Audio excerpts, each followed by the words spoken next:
You're a small rodent, maybe an insect, and stalking you is a member of the reptilian master species. The eyes, the teeth, the jaws are designed to kill prey. The advantages that put this predator at the top of the food chain doesn't have to be speed. For the largest of this species, it's the bite that kills. Don't mistake them for Jurassic dinosaurs. They're alive and well today, surviving with a killer instinct of lizards.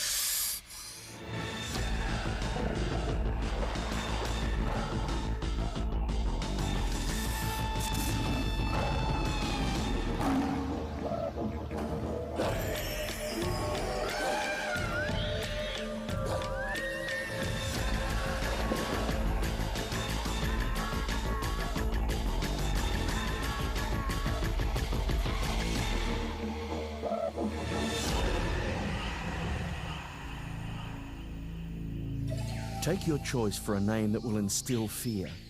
A land crocodile or a dragon. Either one works. Up to 2.5 meters or 8 feet long and weighing up to 180 pounds. A menacing, flicking tongue, tasting the air for any trace of prey. And a mouth so overloaded with bacteria that a bite means almost certain death. The Komodo dragon from the Indonesian island chain has been known to the Western world for just over 70 years. The first rumours about these giant lizards in the early part of the 20th century talked about a land crocodile. Just think of the name for a moment. A land crocodile. Hey, this reptilian beast that lives in tropical waterways often strikes fear into people's hearts. And you can see why.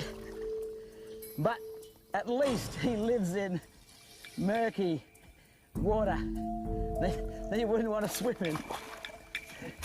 So, you keep clear of the water, you're safe.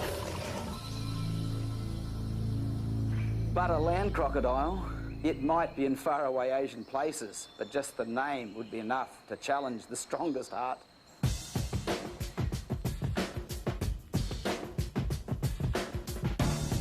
An area of the Indonesian archipelago called the Lesser Sunda is where you'll find the biggest of all the lizard species. It's a peaceful, idyllic place, a group of volcanic islands just to the southeast of the tourist mecca of Bali. This is the only home of the largest of the family of lizards that go under the name of monitors. The land crocodile name quickly disappeared, and Douglas Burdon, the leader of a 1928 American expedition, gave a new name to the world's largest lizard. An equally fearsome title at that, the Komodo dragon.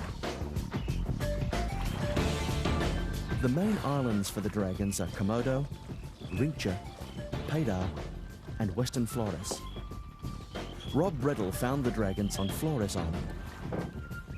It's typical Komodo habitat of open tropical savanna country, thick forests that are concentrated in wide, flat valleys and rocky hills.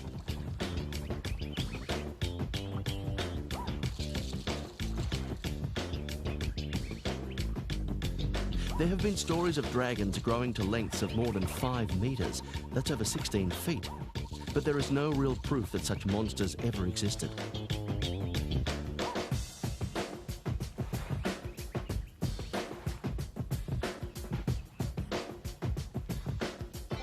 "11 feet is the longest recorded specimen, and that may be enough when you're right next to one.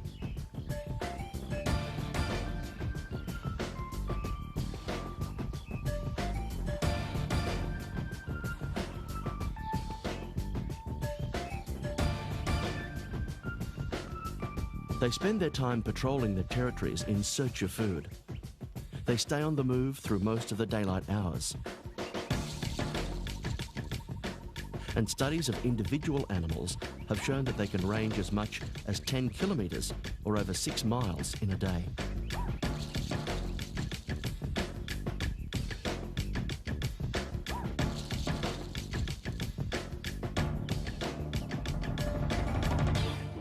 With With the Komodo, it's all about size. Big prey plus adaptive evolution made this the only lizard species big enough to be able to take humans as food.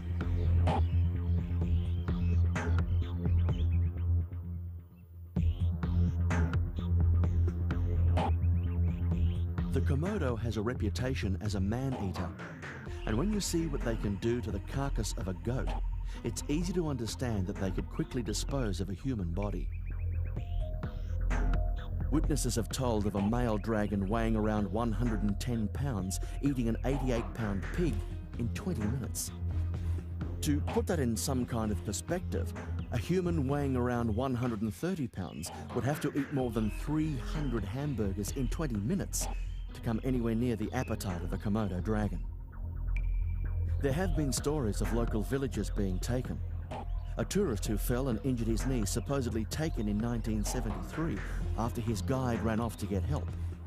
And there's the German tourist who went to the beach alone to sunbathe. All that was found of him were his glasses and his camera. Attacking and eating an injured tourist would fit the Komodo's hunting pattern. They are mainly opportunistic carnivores at the top of the food chain in their home environment. Many Komodos have become accustomed to intrusive tourists, but the primitive instinct is not far below the surface. What makes their bite so dangerous isn't so much the flesh wound. I mean, of course, they can take a large chunk out of you or leave a major hole or a long cut, jagged wound, whatever. What makes them so dangerous is that their favorite food is the stinkiest, oldest meat that they can find. So therefore, they have huge amounts of pathogenic or dangerous, disease-causing bacteria in their mouths.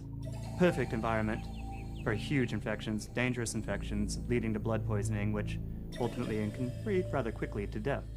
The flash of speed is often the first sight prey can catch of the Komodo.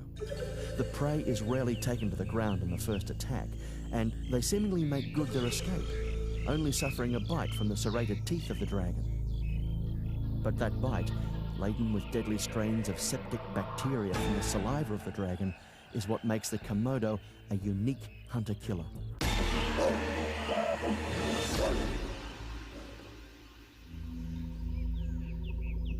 The constantly flicking tongue of the Komodo is part of the animal's unfailing detection system once it has made an attack. The bacteria in the dragon's saliva acts quickly on the prey after the initial bites. Death is almost certain. Its tooth serrations are a haven for particles of meat from the Komodo's previous meals. This protein-rich residue supports 50 different bacterial strains, of which at least 7 are highly septic. This bacteria-laden saliva has intrigued science since the dragons were discovered. Toxinologist Brian Fry. Well, where the bacteria is living is in their mouth. So it's an area where there's lots of oxygen and where there's, well, it's being freshly washed because, as you may have seen, they put out copious amounts of saliva. So it's not going to affect the animals so much because it's in their mouth. They've got some antibodies against it themselves. They're living with it. They're constantly washing their mouth out. And it's not sitting on top of a wound. It's on top of their skin layers, their mucous membranes. So it's not actually entering their blood system. But not all agree, as Australian quarantine officer and owner and breeder of literally hundreds of reptiles, Neil Charles, explains. The animal itself is exposed to stress of some sort, whether it be lack of food, too high a temperature, too cold a temperature, competition from other males, or a male that's frustrated for a female or something like that. When that animal is under stress and its immune system is compromised, quite often those bacteria will build up to a higher than acceptable level and then manifest itself as a disease. And in reptiles, quite commonly, it can be an eye infection, it can be like a mouth canker, it can be skin blisters, catch a cold. There can be a whole range of things that it can manifest it as a disease. But when everything's in balance with the animals, they cope with it quite fine. But in the wild, survival, it seems, is not an issue after a Komodo bite. For the dragon, it's just a matter of following the smell of decay. The forked tongue is constantly flicked in and out of the mouth, tasting the air.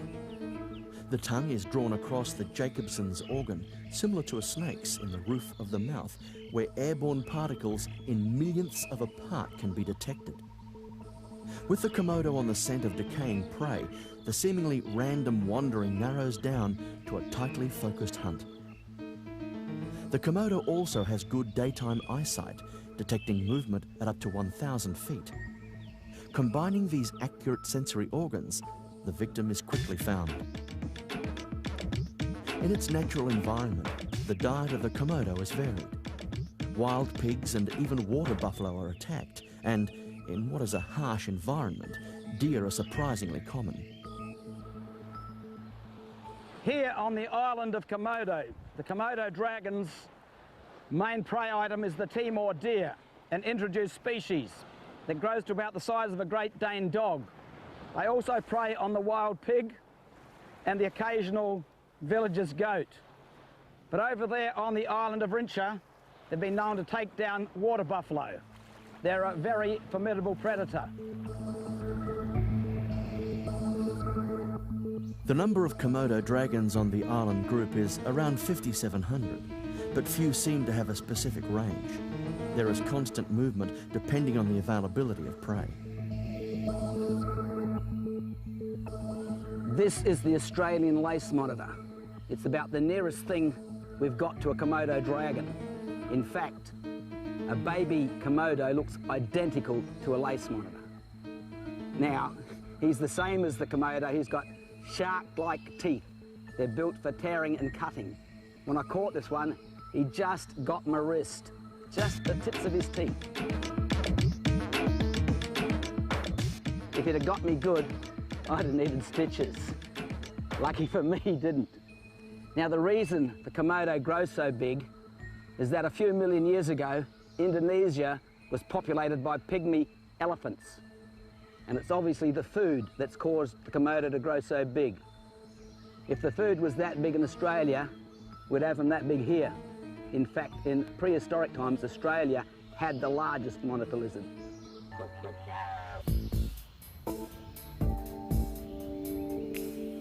There is a dramatic difference in appearance between the young and mature animals. The adult dragons are a menacing, dirty, drab colour. They have a solid, threatening appearance. In contrast, the young and juvenile dragons have striking, colourful bodies. They have yellow and black stripes along the back. They are long and sinuous with strong claws, a perfect combination that allows them to move with ease from branch to branch in the treetops. It's hard to believe that these incredibly flexible, agile creatures will mature into the ponderous giants of the forest floor. Below, their future prey grazes contentedly. But for the young Komodos, there is ample food in the trees. Their tongue is already in action as they hunt insects of all sizes and raid birds' nests for hatchlings and eggs. Geckos also make their home in the trees, but they are no match for the young Komodos.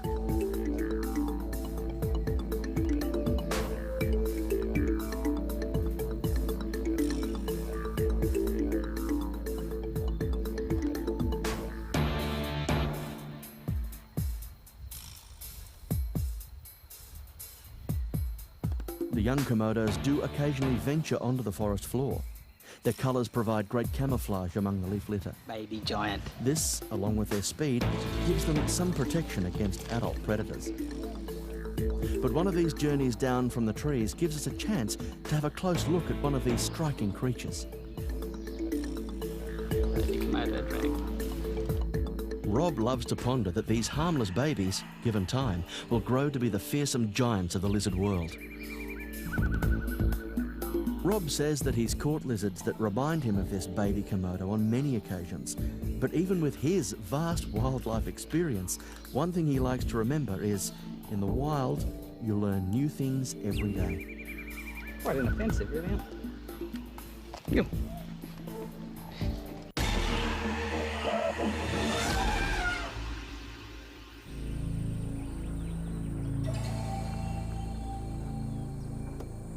Always on the lookout for animals on the road, Rob stops for what looks like a snake. It's not a snake. It's a Burton's legless lizard. Now, there are about 30 species of them, and what's truly amazing is they're totally unique to Australia, with 2 species slipping across to New Guinea. Now, even though it's shaped like a snake, has the skin of a skink. It actually belongs to the gecko family. Now this is a female and she's pregnant. She's got 2 large eggs in her body. Having large eggs means she's going to have large babies, which gives them a better chance of survival. And it's this particular species is almost all over Australia.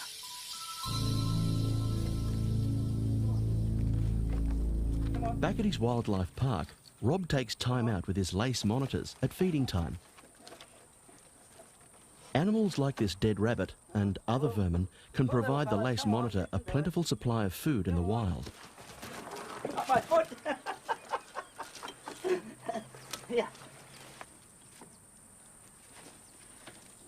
They make short work of these introduced and destructive species, and lace monitors do well when these invaders are in plague proportions.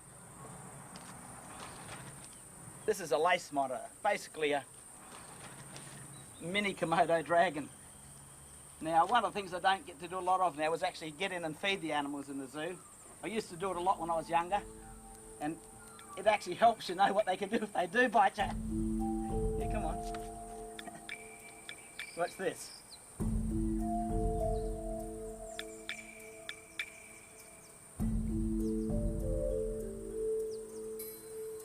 It helps you learn a bit about them.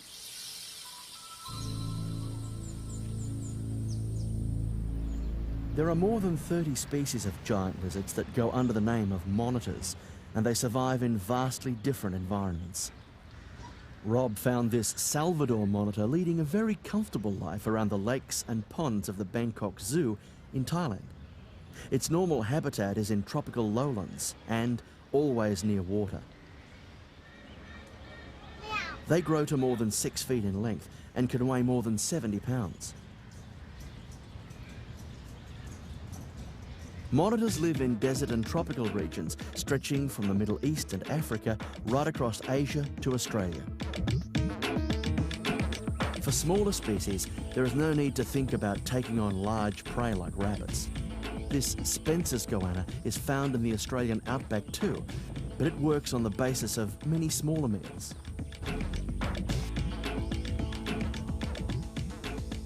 There's something does well out here in this dry old desolate country. Feeding up on grasshoppers. And there are plenty of grasshoppers well hidden among the rocks and ground cover.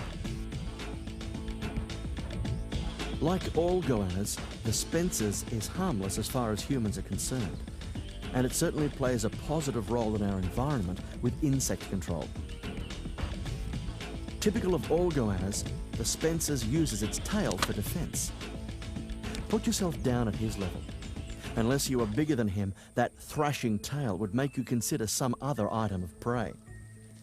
There is enough power in that flicking tail to knock any smaller creature off its feet. Have a close look at this prehistoric throwback. You can see why the early filmmakers used lizards in the first dinosaur movies. But spend some time in the Australian bush and you'll find that not all monitors are successful hunters.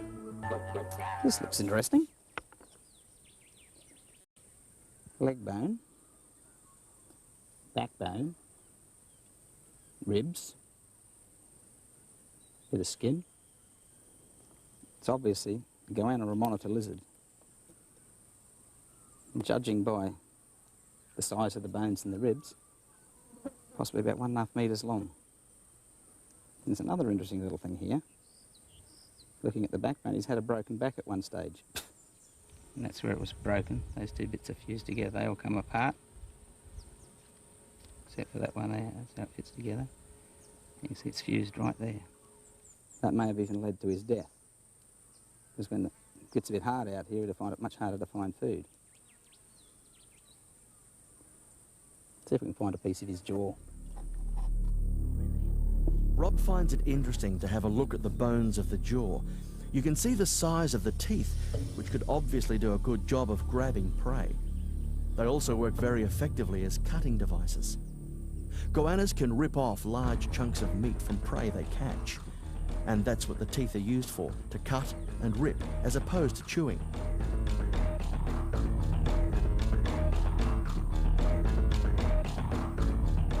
If we have a look at the way a goanna moves and how agile they are in the wild, imagine what the restriction of a broken back would do. Rob can only speculate about how the animal would have received a broken back, but a fight with a larger monitor is a possibility. There can be very violent action when animals up to 5 feet long and weighing more than 60 pounds clash.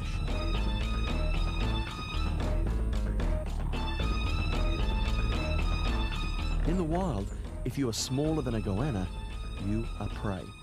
And that includes animals that can be deadly in themselves, like scorpions.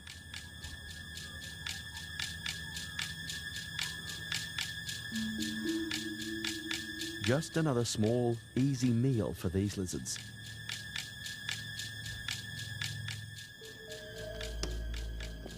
But on rare occasions, the prey has the last say.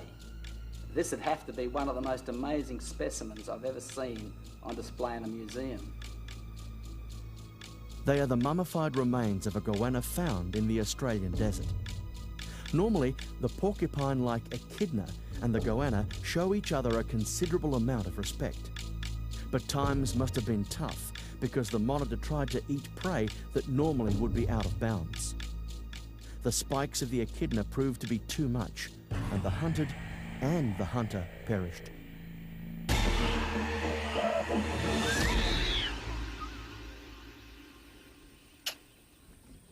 Come on, fella. Out you come. That's it, let go. This is a Gould's monitor. And like all monitors, they're a bit like a snake with legs.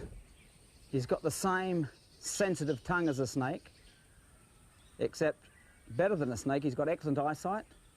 He's got really good hearing, powerful claws, so he can actually dig things out of the ground, or in other cases climb trees. Now this fellow is a ground dweller. You can see that by the feet. His claws are very long and slender, designed like little shovels for digging. He's a real top predator, this fellow.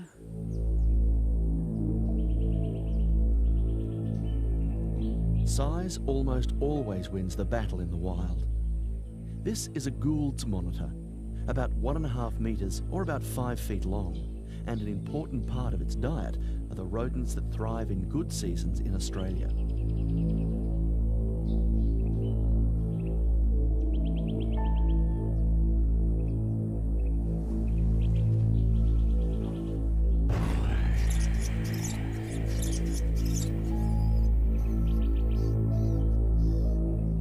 An abundance of rats and mice means good hunting for the Gould's monitor. A quick strike disables the rodent, and the monitor then swallows it whole.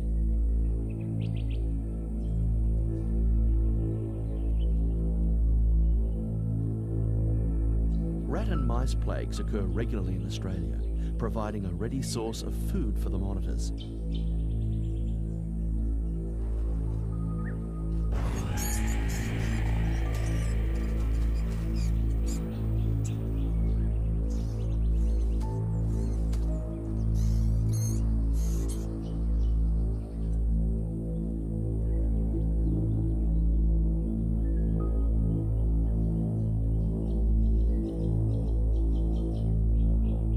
This is a lace monitor, and he's not a real big one. He's almost identical to a Gould's monitor, except he's arboreal. He lives up trees, and his claws are quite different. They're more hooked for climbing, and he eats a lot more birds and eggs because of that. He's got excellent hearing, so if he hears baby birds, he can pick them up by that. He's also got that fantastic tongue like the snake, so very few things would escape him.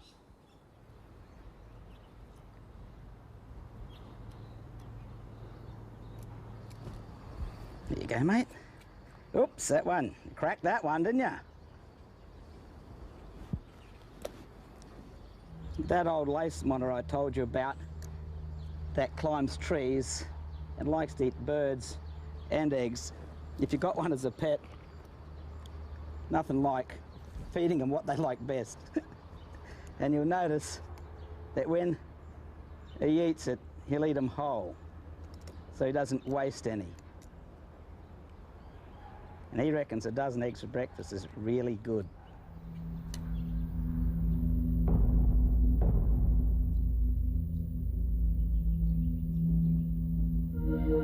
This parenti monitor makes its home in the dry parts of Australia, country that is also home to the brown snake, one of the world's most deadly reptiles.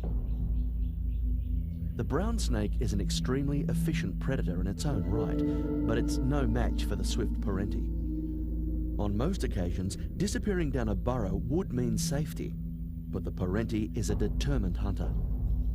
With its tongue flicking to pick up minute scent particles from the snake, the monitor quickly tracks down its prey. The parenti's claws are perfectly designed for digging, and it quickly opens up the narrow entrance to the burrow. The parenti knows the snake isn't far away as it sniffs the soil. The venomous brown snake may survive the first strike, but the parenti doesn't give up, diving into the burrow.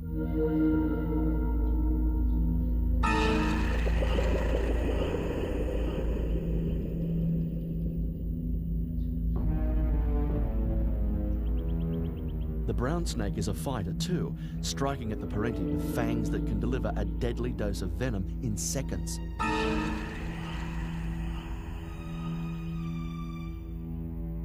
But there is no place on the thick, scaly skin to score a killer blow.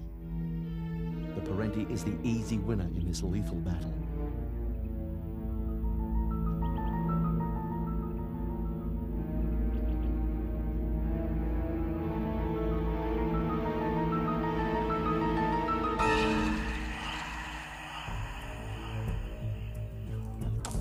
Yay! Got him!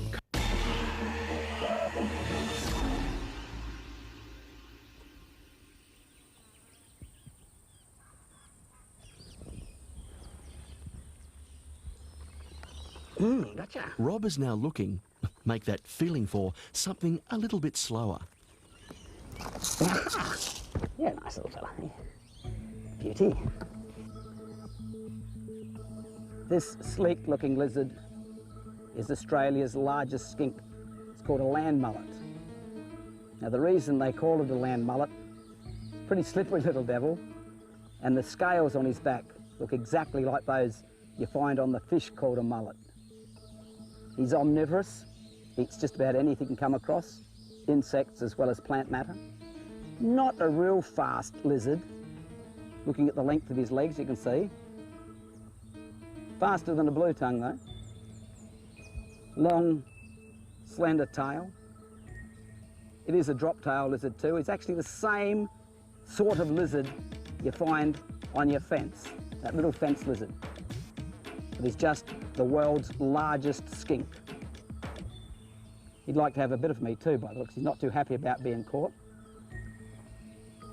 You see, get around about 2 feet long, 60 centimetres.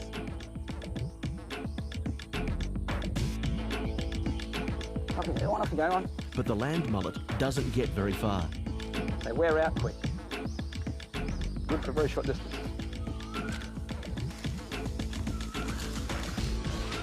Most people call this a fast lizard. I mean, the little legs go quickly, but it's only for a short distance. I can easily catch them on the flat. A slower lizard species that's an adored pet in the outback of Australia is the shingleback or bog-eye. His tail is the same shape as his head, a good defence for wary predators.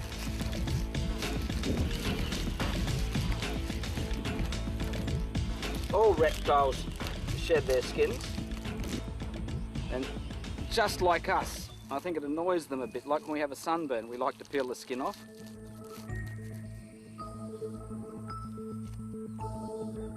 One of his favourite foods is the garden snail. This shingleback has found a prey item that's actually slower than he is.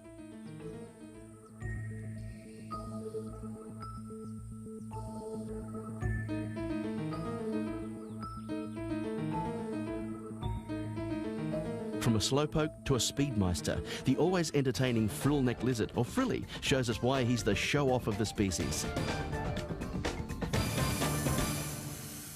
With this little fellow, if camouflage doesn't work and running doesn't work, he makes himself bigger than he really is.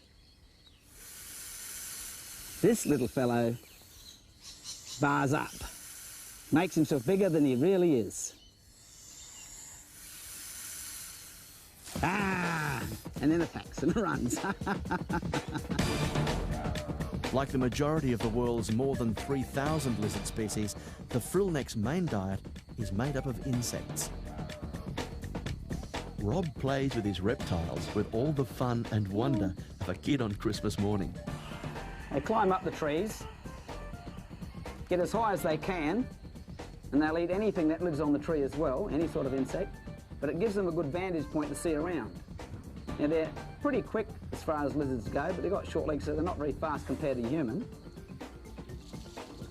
From a vantage point like this, he just surveys the area, and if a grasshopper was to jump down the ground somewhere, he sees that. Excellent eyesight, I might add, very good eyesight, especially for things that are moving. They go down there and pounce. Gotcha.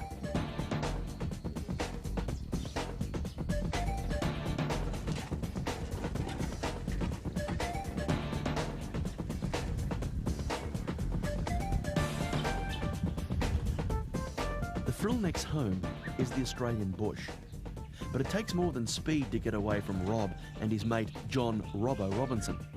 Well, I suppose you want me to go up and get him, don't you?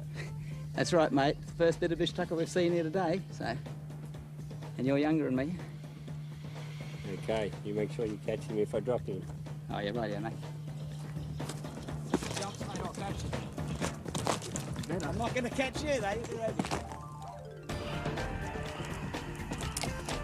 Robbo's a big guy, but he's agile and determined, no matter how thin the branches get. Yay! Got him! What a beauty. Oh. Get his name back. Look at that, eh? Well, he's a good size, eh? Speed and a high energy level distinguish the frillneck. But not all lizards rely on very fast movements to catch prey.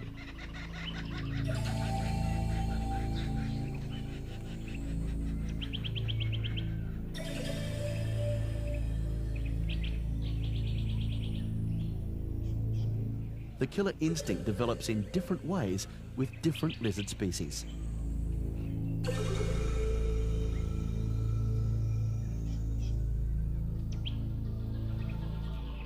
Here we've got a blue-tongued lizard. Now, unlike the frillneck, he can't run. He's got real short, tiny legs. He's built real low to the ground. In fact, that caused a problem because many people here thought it was a snake. And there are stories that if they bite you, the sore never heals. But that's not true. One of his most prominent features, where he got his name from, is the bright blue tongue, which he keeps poking out. That's just to find food.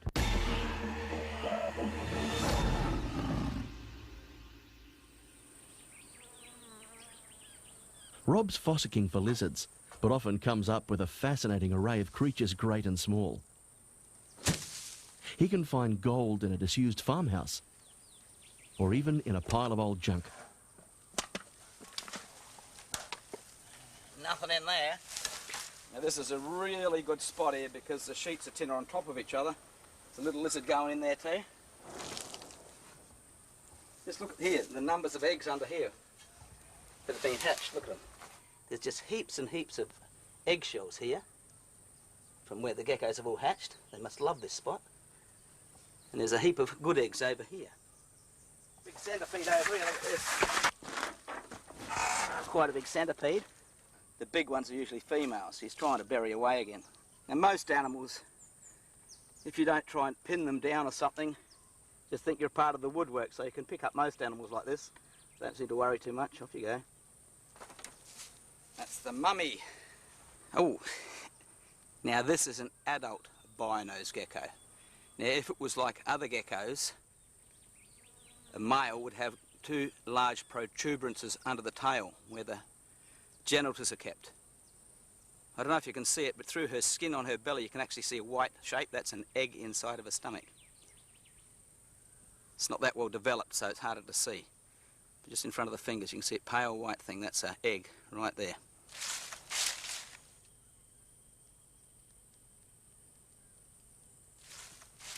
Here's another 3 of those geckos, and they're all females. And in one of them you can really see the eggs really well. She's got 2 in the stomach. Then, night falls. And like shift workers, the next gang of predators are on the job. When you talk about lizards, you got to love them. Australia's got 600 species, and some of them are nocturnal. In fact, all of the geckos are. And I'm out here tonight to try and find you one of the largest and most unusual geckos.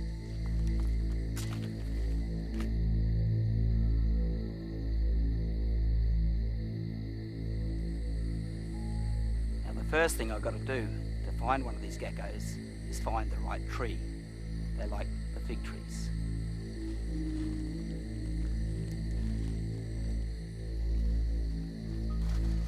Ha! You beauty. There he is. What a little beauty. I've been out here for 3 hours, but it's been worth it. Here it is, the leaf-tailed gecko. Now the reason he lives on these trees, I think, is because insects come to the fruit. Makes it more easy for him to find food. Now what's unusual about this gecko, not only does he look weird, most of Australia's tree climbing geckos have padded feet, suction cups. He's got claws. Normally, if I found a gecko with claws, I'd say he'd be a ground dweller. Suction cups, lives in the trees. This is just an unusual one. Now this gecko does rely on camouflage during the day to hide himself. The tail looks a bit like a leaf, helps, but not only that, that tail is food storage. The bigger the tail, the longer he can go without food. Traditional Aboriginal communities still hunt what they call bush tucker. They lived off the land for countless millennia, and now they can quickly produce a meal from an animal such as a parenti. Tradition means that the women prepare the giant lizard for cooking. It's first quickly seared on an open fire, and then buried in coals to bake. A big lizard like this parenti provides enough food for this extended family group. The test comes in the tasting. Tell you what, it tastes a bit like crayfish.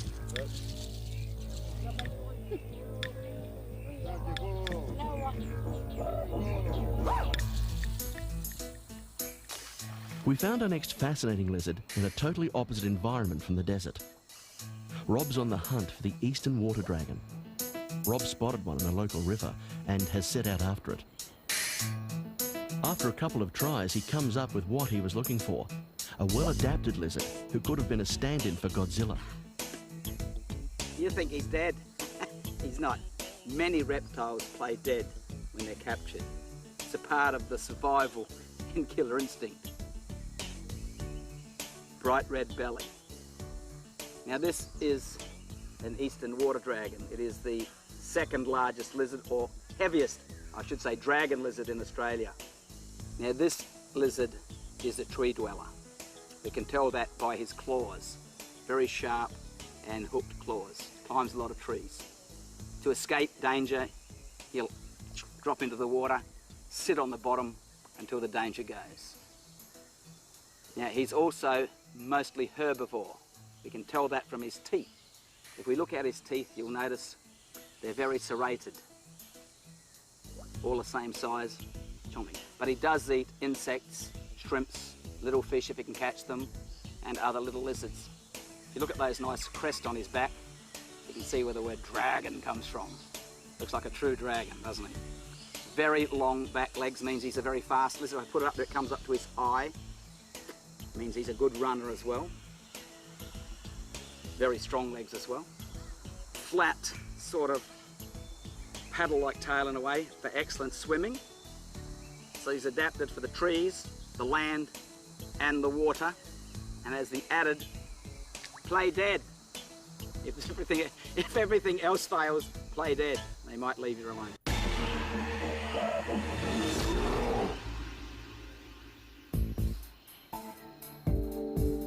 If there's a creature on Earth that screams danger just by its appearance, it would be hard to go past the Komodo dragon.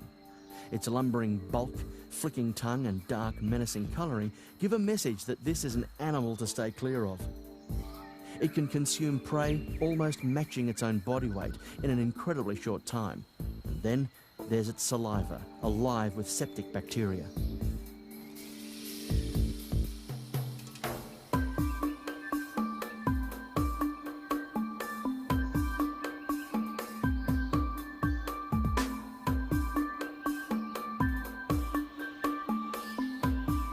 But a human that's bitten may not have even ever encountered that bacteria, so they wouldn't have any circulating antibodies, let alone a high enough level of antibody to be able to fight the bacteria. Plus, on top of that, you've got a nasty wound, a very dirty wound to begin with, and like I said, you've got puncture wounds, which when you have a wound that closes up and you have the bacteria down there below, that's when you get the very dangerous infections, the type that can become lethal very quickly, because that's when the really, really bad bacteria grow. The ones that don't grow in the presence of oxygen are the ones that are more likely to kill you than the ones that grow in the presence of oxygen.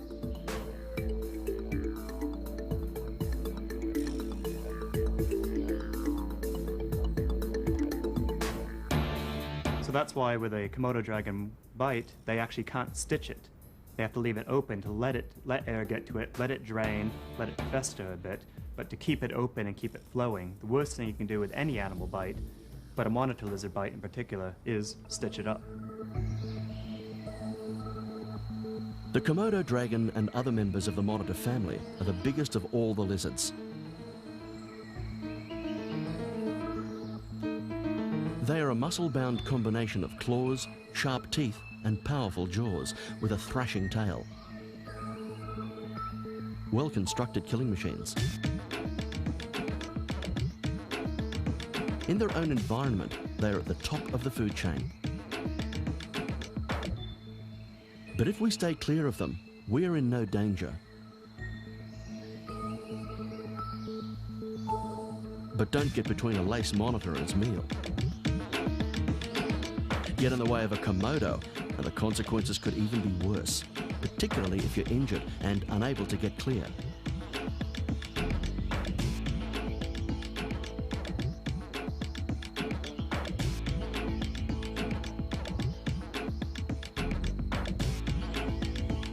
What drives the dragons is what drives millions of creatures on our planet, an instinct to survive.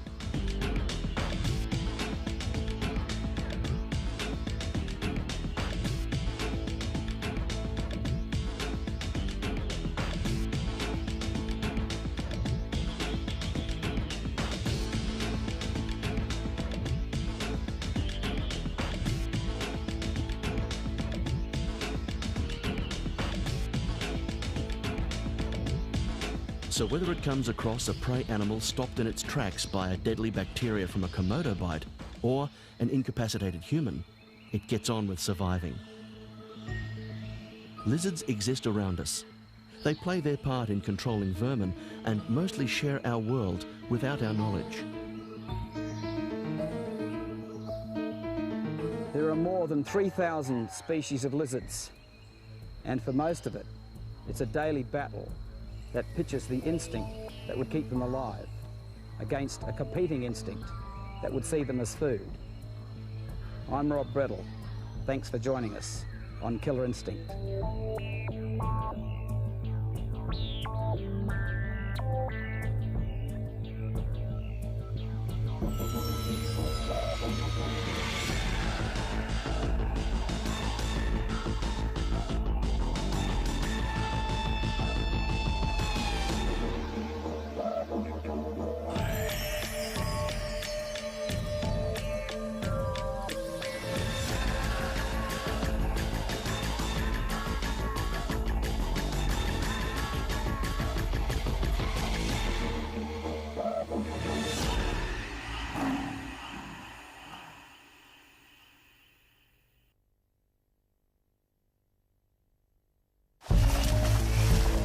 Saltwater crocodiles are one of the most treacherous animals on the planet.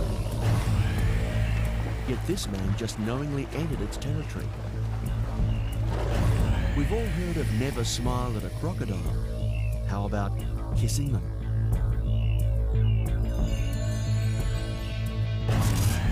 When it comes to all creatures great and terrifying, it seems no one understands what lies in the heart of a killer like this man. This is Rob Brettle, and right here is where he comes face to face with the killer instinct.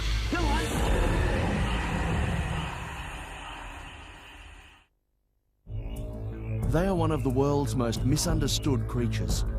Supremely adapted, they're designed by evolution to survive in the harshest conditions, with honed natural talents for the hunt and kill. Feared by many, revered by others, they always evoke extreme reactions from humans and prey alike. Especially when you look into their eyes and truly see the killer instinct of snakes.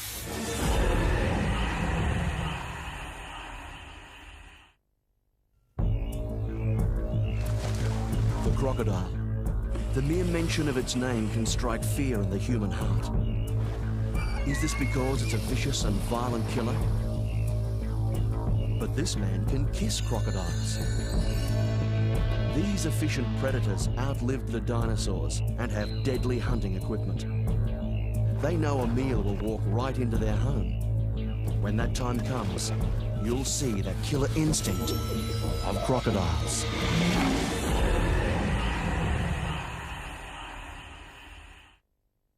Shark. The very word strikes fear into most of us. They are one of the most numerous and successful carnivores on Earth. At the top is the great white shark. Together with the highly intelligent killer whale, these extraordinary predators command the seas across the globe. But how do they hunt? Do they use strategy? And do they deliberately target humans? Is it just survival, or is it all just the killer instinct of sharks?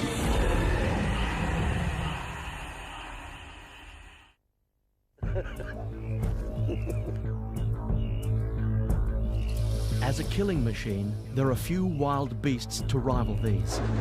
They reign supreme over most other creatures in their domain. They are fiercely territorial and defend it aggressively. One look into the eye of the tiger, or the lion, or the cougar is a warning.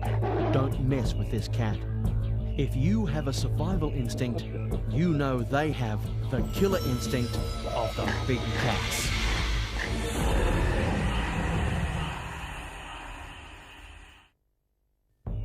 You're a small rodent, maybe an insect, and stalking you is a member of the reptilian master species.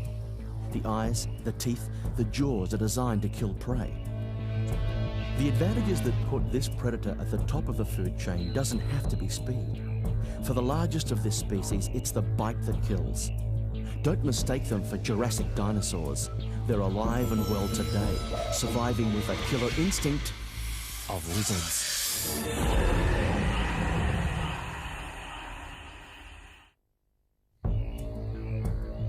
Like thieves in the night, they lie in wait. Camouflaged, patient, deadly. They're not even insects, they're arachnids. If you knew how many spiders were within a 25-foot radius of where you are right now, you'd probably freak. But they can play a positive role in the ecosystem. This doesn't mean you have to be any less afraid when confronted by this or this. And not many of us can understand this. Prepare to be fascinated, repulsed and amazed as we examine the killer instinct of spiders.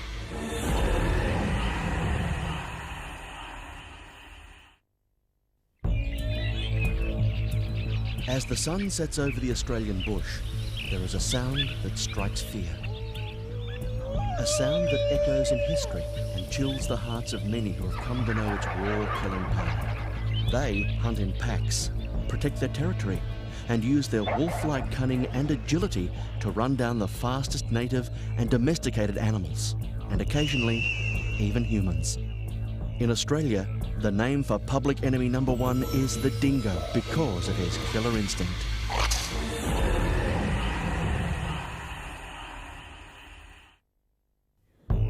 aggression, a major key to survival. In a matter of seconds, cute and cuddly turns astoundingly vicious. Ow, ow, ow, ow, ow. Related to Australia's best-known icons, these mysterious fur balls live their lives fast and furious. With bad attitudes and razor teeth bared, these feisty little creatures can pack a whole lot of punch, proving that size does not matter to the carnivorous marsupials. Just the size of their killer instinct.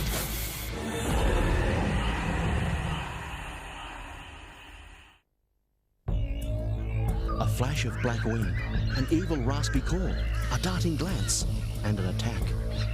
They're the birds we moved in with. They adapted to us, but don't mess with the crow or the dive-bombing magpie. And don't take your eyes off that owl, because the butcher bird could still be close by. Their lilting song may hide their true intent, but they could be watching us in our backyards right now with the killer instinct of the urban birds of prey.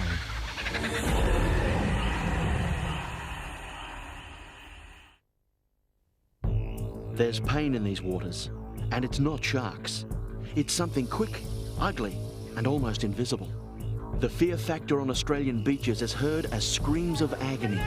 These marine creatures have built up defences that use an arsenal of projectiles, hollow barbs, ribbons of pain, chemical warfare at the most ancient level. They'll take away your breath, your consciousness, your life. You won't believe what's down there to swallow you up in the killer instinct deep of ocean venom.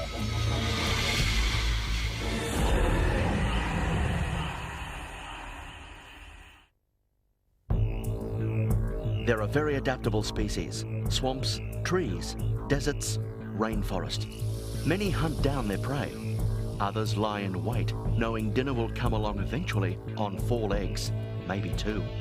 Rob Riddle sticks his hands into tree trunks, desert holes, and goes headlong in a search for the long and lithe, the fanged and deadly.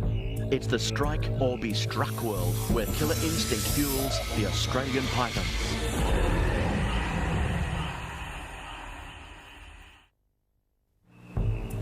Rob Riddle learned a lot of his amazing crocodile handling abilities in far northern Australia from 1972.